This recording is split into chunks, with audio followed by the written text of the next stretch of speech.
Anything surprise you yesterday the way Christian came back? No, it's the same thing that we've been seeing in practice. Guy that just obviously he brings an element to our offense and to our team, just the size, the speed, and I've talked about it many times, just his versatility. So I think that definitely showed true because you saw his presence felt not only in the passing game with those explosion plays, but also as a blocker downfield. I mean, he had a heck of a block on Tucker's his first touchdown. There was some good stuff in the run game, so he's just a really valuable piece for us. Was there a plan for reps on him? Because he ended up playing like 36 snaps. Was that the plan, or was it go a little longer, more? Did you feel good about it, Rob? I feel good. Okay, yeah, so do Especially I. on that field. Yeah. He actually played a little bit more than probably anticipated, but, that was something that we were monitoring the whole game. Flea does a great job with that. I thought, Vrabes did a good job getting him in and out, him and Mahaffey. So, because I don't think you can treat every play the same. It's different if you're on the backside, if you're run blocking versus if you're running a post down the field. So I think there's a little bit of wiggle room there. Now, when you look at the tape, can you tell that he forces the defense to play differently against you? Can you tell that, or is that not something you can discern?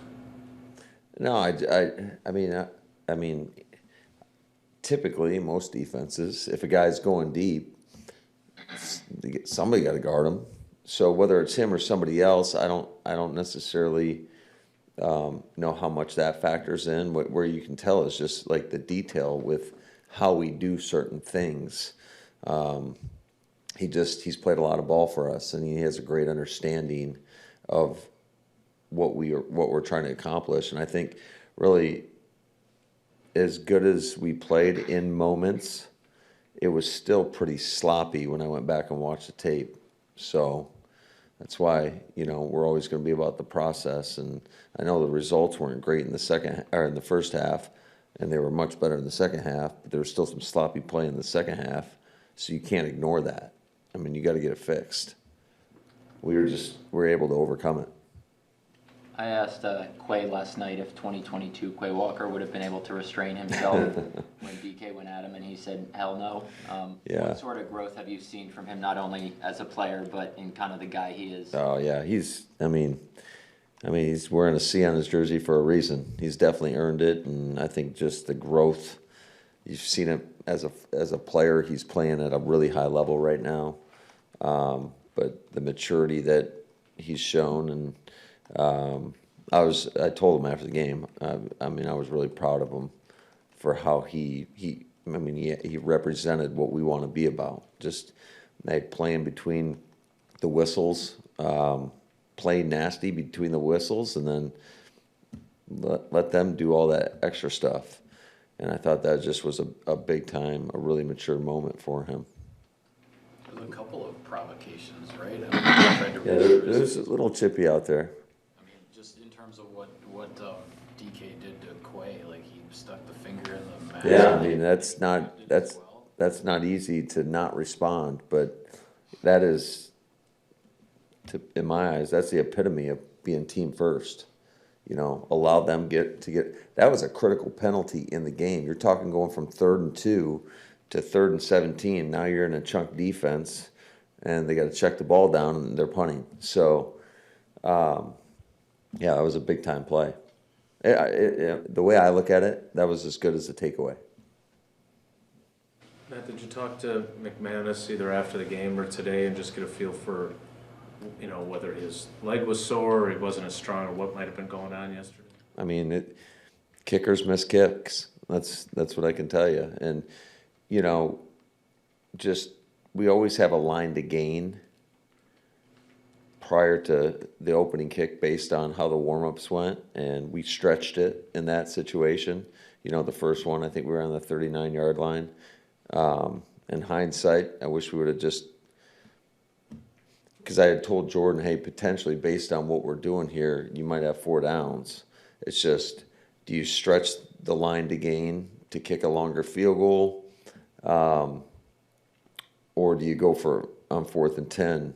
I mean, I guess you could always punt there, but that really wasn't on my mind just with where we were on the field. So I'd rather, stretch that line a little bit, and unfortunately just came up short, and then, he just missed it at the end of the half. So it is what it is.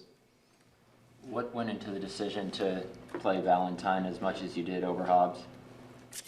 Yeah, I think just when you look at a lot of these situations, we always talk about how it's going to be a competitive situation, and it was just that. And a lot of it comes down to not only, I mean, obviously everybody sees how you perform in a game, but what nobody sees is what we're doing on a daily basis in practice. And so CV got an opportunity, and he went out there, and I thought he played really competitively the entire game. And I know even on the touchdown catch, I just loved how he competed for the football. I thought that was big time, and it didn't go our way in that moment. But I thought all in all, he showed physicality. He was challenging guys. There was just no gimmies, and I thought that was big time because that's how we want to play. We may be in a 3-deep zone defense, but you still got to be sticky in some regards in your coverage. You can't just be, just giving up freebies all the way down the field. So we want those corners to challenge. And at the same time, it's going to continue to be a competitive situation because we still have a ton of confidence in Hobbs. So all of those guys, Keyshawn, they're all going to be competing for playing time. Matt, I don't want to take anything away from what Emmanuel is doing out there, but I just want to ask the question, are you seeing defenses play you differently when Jacobs is in the backfield versus when Wilson goes out there? Not necessarily. I think it's just some of the circumstances. Sometimes we did a good job blocking, and other times we didn't. And I thought E did a really nice job of running his feet after contacting and getting yards after contact. You saw it. I mean, shoot, the last carry of the game, that was big time because they're in a 6-2 front, and they got everybody loaded up on the line of scrimmage, and he's able to work his way through and kept his legs moving and pick up a first down so we could kneel out the clock. But and then you saw it on one of those checkdowns, just his ability to break tackles, and I was really happy for him. He was playing with a little bit of a heavy heart, and just left it all out there for him. So what? It's probably a whole bunch of things, but the run game seemed like it got going against Dallas, and Cincinnati. It's kind of obviously hit the skids yesterday with Josh. What's holding you guys back from getting to where you want to get to? Detail. Some of it certainly. I mean, we could call better plays at times. There was a 2nd and 10 when they were loaded up in man coverage, and we ran a 1-by-3 set. We ran inside zone with a bubble on the other side, and that's not a great look for man coverage. So, sometimes we have a lot of run pass cans within our offense, and when you get the look to run the ball, you have to be efficient. Otherwise, it's hard. You're trying to put yourself in one of the best positions possible, those premier looks, and they just haven't been as effective as they have in the past at times. So, but there's many instances where we're not targeted right, or we don't use the right technique, or we lose a block, and there's nowhere to run. So we've got to sharpen up our details. Like I mentioned, I thought the tape was it just seemed like there was a lot of plays where one guy, it's all it takes is one person not being as effective as they need to be, and the play goes to crap. So collectively, we got to make sure that we get all 11 doing their job and doing it the right way. And I just thought that there was just a lack of detail, whether it's alignments or techniques or whatever it may be.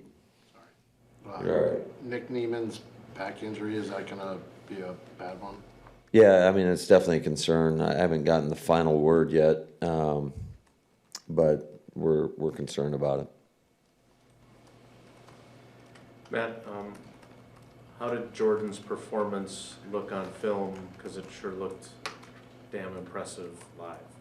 Yeah, I thought it was. I thought it was really impressive. You know, because he was making some high-level throws down the field, and there were other ones that, I mean, we were pushing the ball from early on in the game down the field. We didn't connect on a couple of those, but I thought all in all he did a great job. He was in complete command of the game. Made a couple off schedules. So I thought just all in all he played really, really well. Is there something like reading what the guys said to Matt and Rob, like talking about how, he's the successor and all the reaction that his teammates had. For him to do that in a game where Aaron's the other quarterback, the guys already believed in him, I understand, but is there something more to it when he's able to do it in that situation?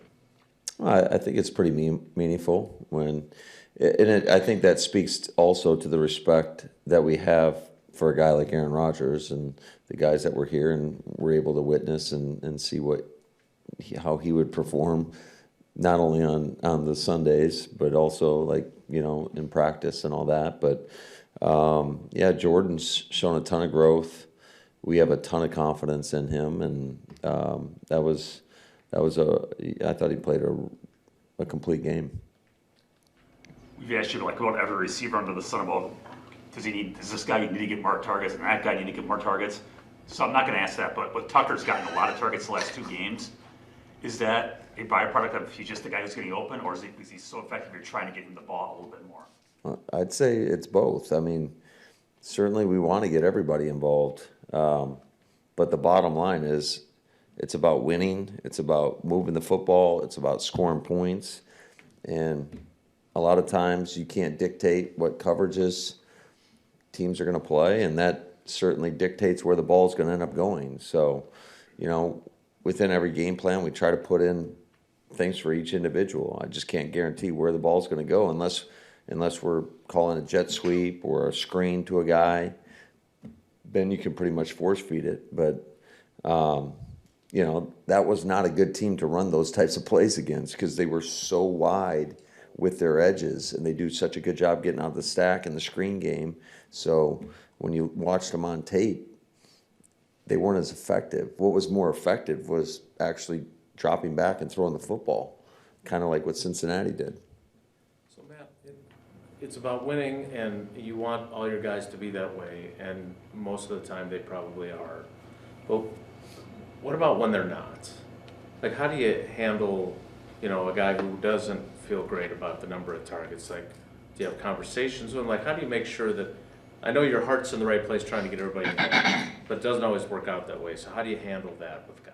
Yeah, I think every situation's a little bit different in regards. If you can feel it and something's going on, then you absolutely, you're not going to run away from potential problems. You're going to attack it head on. At least that's how we operate, and that's how I'll continue to operate here. But yeah, and I know it can be frustrating for these guys. Look how far Tuck's come. Would it take him 8 games before he got his first reception his rookie year? So you just never know within the process.